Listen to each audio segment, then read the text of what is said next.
6 months ago, I participated in a political economy conference in which we debated the significance of President Trump. I was a relative optimist. I argued that while Trump was bad in many ways, he was unlikely to take actions that would truly roil owners of capital. A very smart scholar who shall remain nameless was much more pessimistic, and predicted a financial Gotterdammerung. In the end, we agreed on a test of our contrasting hypotheses who Trump would select as the next Fed chair.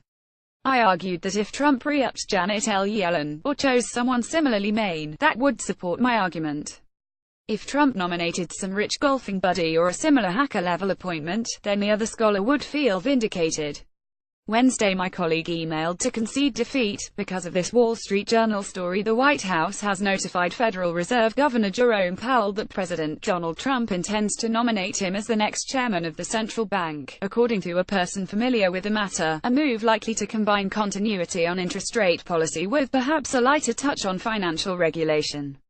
My Post colleagues Heather Long and Damian Paletta render a similar assessment of the Powell pick. Powell, a Republican, is widely viewed as a safe pick who is unlikely to make any dramatic changes to the Fed's handling of the economy at a time when the stock market is soaring and unemployment is at a 16-year low. Unlike some of the other candidates Trump considered, Powell has been supportive of Yellen's policy of slowly raising interest rates, which have been at historic lows for nearly a decade as the Fed looked to help the economy recover from a massive recession. Trump has expressed interest in keeping rates low as he aims to stimulate the economy and get more Americans higher-paying jobs. The Financial Times' John Others observes that Powell does not appear to have diverged from Ms. Yellen's in any significant way at any point since he joined the board, and he has never dissented from a decision of the Yellen Fed. That seems pretty continuous with what the Fed has been doing in recent years. And that, it would appear, is that, much like his Afghanistan decision, Trump will accede to main preferences on the really important things even as he makes a hash of almost everything else. I'm not right all that often, and so I should just take my victory lap and let this rest. But there's something about this decision that is just so Trumpian that I can't let it go. Because my respected colleague has half a point. While Powell seems like a sound choice, there was an even better option: upping Janet Yellen for another term. Yellen's performance as Fed chair has been extremely good. Her forecasting prowess has been hard to match. She has also done an outstanding job at communicating her thinking to financial markets, helping to reduce volatility in the post-2008 world. My one mild critique of Yellen had been a neglect of the international side of her job, but even there she improved as she went along. Even Trump, after disparaging her on the campaign trail, described her as excellent this week.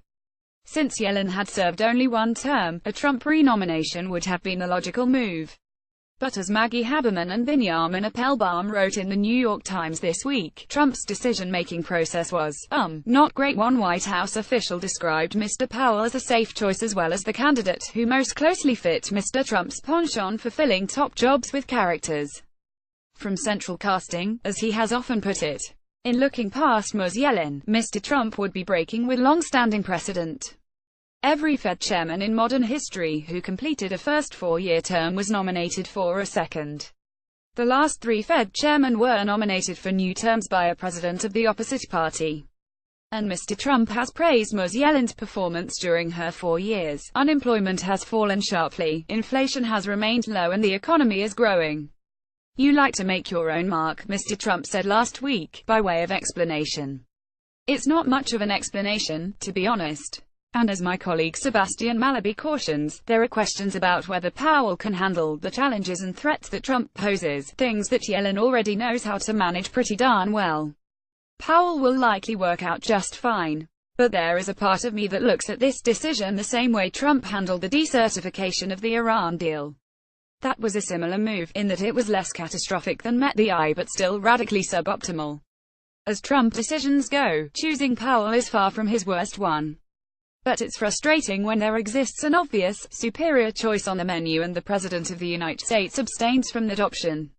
In Trump's eye, Yellen does not look like a central banker from central casting. Readers can proffer their own theories for why Trump perceived Yellen in this way. The important thing is that this decision reflects poorly on Trump, not Yellen.